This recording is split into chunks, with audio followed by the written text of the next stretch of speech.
Assalamualaikum warahmatullahi wabarakatuh, dan nama saya Muhammad Nish Azri bin Muhammad Azhari akan membentangkan tajuk akhlak bersama rakan-rakan saya iaitu Fahmi, Syahid, Haris, Iman, Azim dan Syazwan.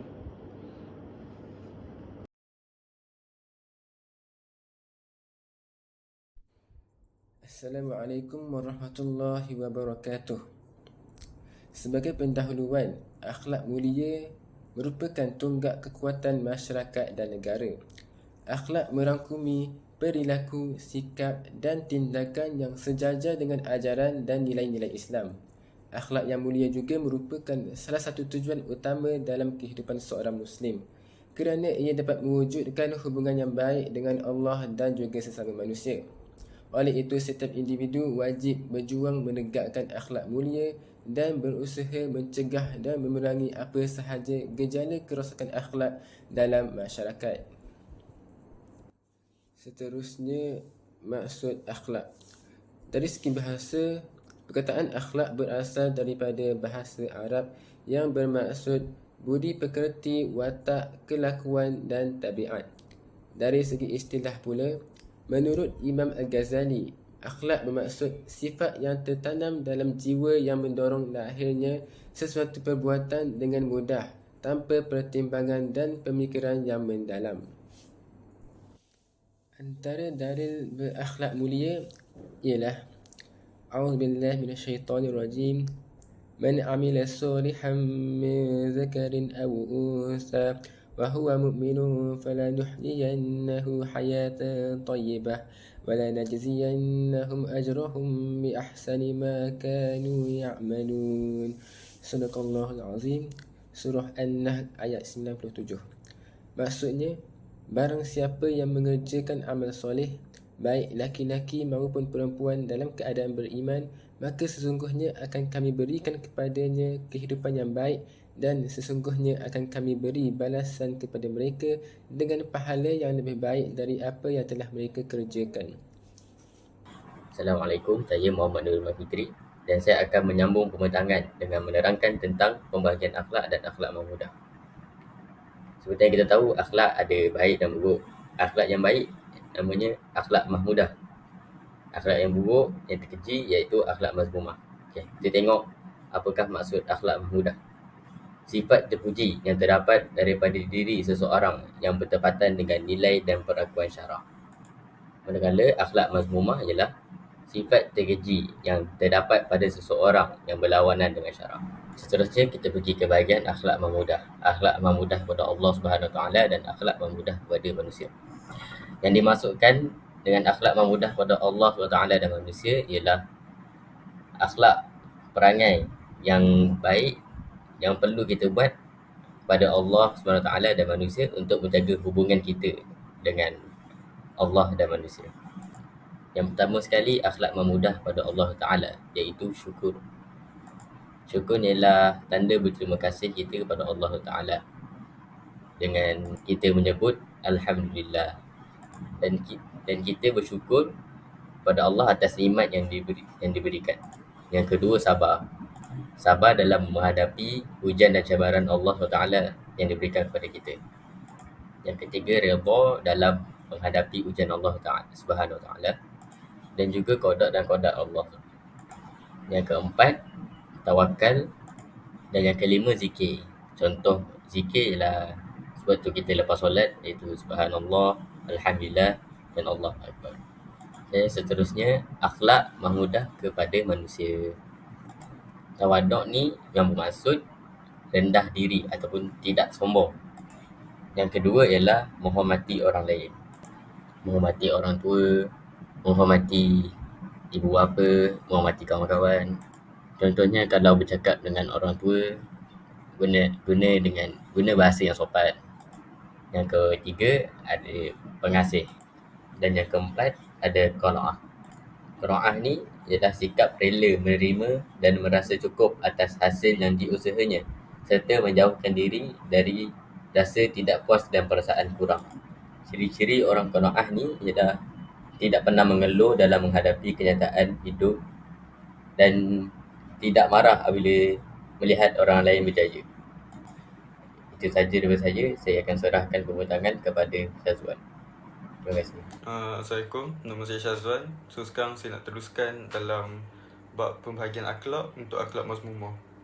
Akhlak mazmumah ni adalah akhlak yang terkeji yang ada pada dalam diri kita yang bertentangan dengan syarak lah. Okay. So contoh akhlak mazmumah ni senang cerita dia akhlak yang jahat, akhlak yang tak baik lah. Benda yang kita buat jahat apa semua tu lah akhlak mazmumah. Contohnya akhlak mazmumah dengan Allah ni, kita ada riak. Kita ada banyak duit tapi kita riak lah. Kita suka tunjuk kita punya kekayaan. Kita selalu putus asa. Okay. Kalau kita rasa macam tak boleh nak buat benda tu, kita putus asa. Putus asa ni bermaksudnya kita dah tak percaya kepada Allah lah. Yang kita boleh berjaya, kita dah putus asa dah. Nampak. Lepas tu lalai, tak buat kerja apa semua tu, tak bertanggungjawab. Okay.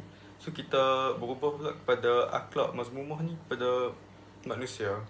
So akhlak mazmumah kepada manusia ni adalah kita sombong. Okay. Kita memandang hina orang lain. Orang tu contoh dia tu miskin ke, dia tu susah ke apa, kita hina dia kan. Kita pandang buruk lah, kita keji dia kan. Lepas tu kita berkata kasar, okay, mencarut apa semua tu.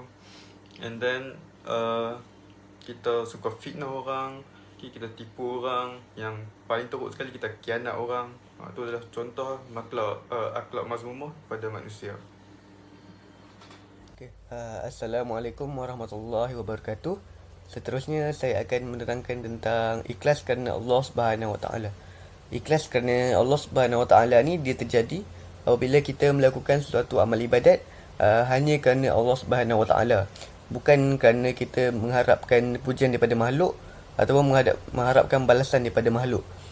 Contohnya Allah berfirman dalam surah Al-Bayyinah ayat kelima yang berbunyi wa ma umiru illa liya'budullaha mukhlishina lahuddin hunafa wa yuqimuna shalah wa yu'tuna zakah wa dzalika dinul qayyimah. Yang bermaksud padahal mereka tidak diperintahkan melainkan supaya menyembah Allah dengan mengikhlaskan ibadat kepadanya, lagi tetap teguh di atas tauhid, dan supaya mereka mendirikan sembahyang serta memberi zakat, dan yang demikian itulah agama yang benar. Okey, dari sini kita dapat simpulkan bahawa ikhlas kepada Allah Subhanahu Wa Taala ni dia merupakan syarat utama supaya kita punya amalan diterima oleh Allah Subhanahu Wa Taala dan bertepatan dengan hukum syarak. Assalamualaikum warahmatullahi wabarakatuh. Hari ini saya ingin menerangkan tentang apakah itu tawaduk kerana Allah. Tawaduk ni ialah sikap memudah, iaitu sikap merendah diri terhadap Allah Subhanahu Wa Taala dan sesama manusia. Sifat tawaduk ni lahir apabila manusia sedar bahawa mereka ni hanyalah hamba yang kerdil dan kecil kepada Allah SWT. Contohnya sifat tawaduk yang kita boleh contohi adalah seperti Rasulullah SAW. Beliau bergaul dengan kanak-kanak dengan penuh kasih sayang dan menghormati mereka. Beliau tidak pernah mencaci, tidak pernah menghina mereka sekalipun. Beliau sangatlah yang mulia dan itu adalah sifat tawaduk dan contoh yang kita boleh contohi. Okay, itu sahaja ulasan daripada saya. Sekian, terima kasih. Assalamualaikum warahmatullahi wabarakatuh. Nama saya Muhammad Din Azri bin Muhammad Azari akan menerangkan peranan akhlak dalam kehidupan. Pertama, Allah memerintahkan manusia untuk menjaga pelestarian alam. Allah memerintahkan manusia untuk menjadi khalifah di bumi, yang bererti menjaga dan merawat alam serta lingkungan hidup sebagai amanah. Hal ini terdapat dalam ayat Al-Quran yang menekankan pentingnya menjaga kelestarian alam seperti surah Ar-Rum ayat 41 yang menyebut tentang tanda-tanda kebesaran Allah dalam pencipta langit dan bumi serta perbezaan bahasa dan warna kulit. Seterusnya, Allah memerintah manusia untuk mengambil manfaat yang sebesar-besarnya dari alam. Allah memerintahkan manusia untuk mengambil manfaat sebesar-besarnya dari alam tetapi dalam batas yang tidak merosak atau mengganggu keseimbangan ekosistem. Islam mengajarkan konsep pemeliharaan alam yang mengharuskan manusia untuk menggunakan sumber daya alam secara bijaksana, berkelanjutan dan tidak berlebihan. Selain itu, manusia berkewajipan mewujudkan kemakmuran dalam kebahagiaan di muka bumi. Manusia memiliki tanggungjawab untuk mewujudkan kemakmuran dan kebahagiaan di muka bumi. Ini termasuk menjaga pendamaian, keadilan dan kesejahteraan bagi seluruh umat manusia. Islam mengajarkan pentingnya berbuat baik kepada sesama manusia, mengatasi kemiskinan, menyebarkan cinta dan kedamaian serta membangun masyarakat yang adil dan harmonis. Akhir sekali, memelihara hubungan yang baik antara hamba dan Allah SWT. Memelihara hubungan yang baik antara hamba dan Allah adalah hal yang sangat penting dalam agama Islam. Beberapa cara untuk melakukannya ialah dengan memperbanyakkan ibadah, berdoa dan ikhlas taat kepada ajaran agama dan menjauhi hal-hal yang dilarang oleh Allah SWT. Selain itu, penting juga selalu merasa dekat dengan Allah dalam segala aktiviti dan mengingatinya dalam segala perbuatan. Sekian.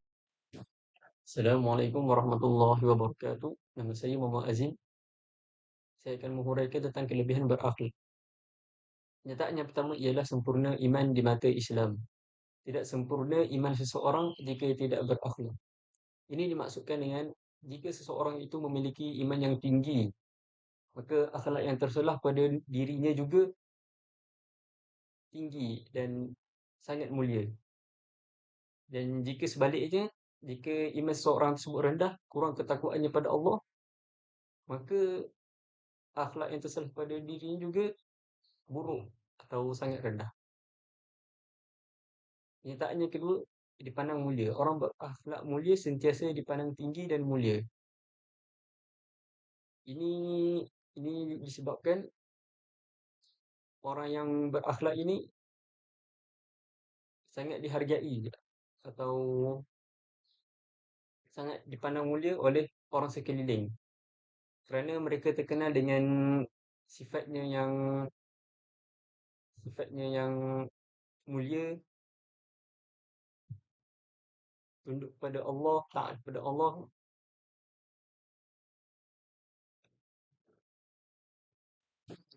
dan meninggalkan apa yang dilarang oleh Allah Subhanahu Wa Taala. Jadi kesimpulan yang kita dapat pada tajuk akhlak ialah banyak langkah yang boleh dilaksanakan untuk membentuk akhlak mulia terpuji pada setiap lapisan umur masyarakat di dunia. Yang kedua, sebagai individu, kita perlu sentiasa muhasabah diri. Sama ada tindakan atau pilihan yang kita lakukan pada hari ini adalah betul dan bermanfaat atau sebaliknya. Yang ketiga, fitrah kita sebagai manusia untuk melakukan kesilapan. Tetapi kesilapan yang diulang-ulang adalah mudaratkan.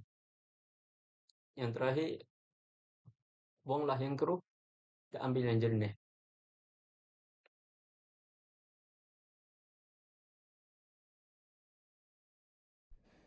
Dan seterusnya, ini merupakan rujukan kami. Itu sahaja daripada kumpulan kami. Sekian, terima kasih.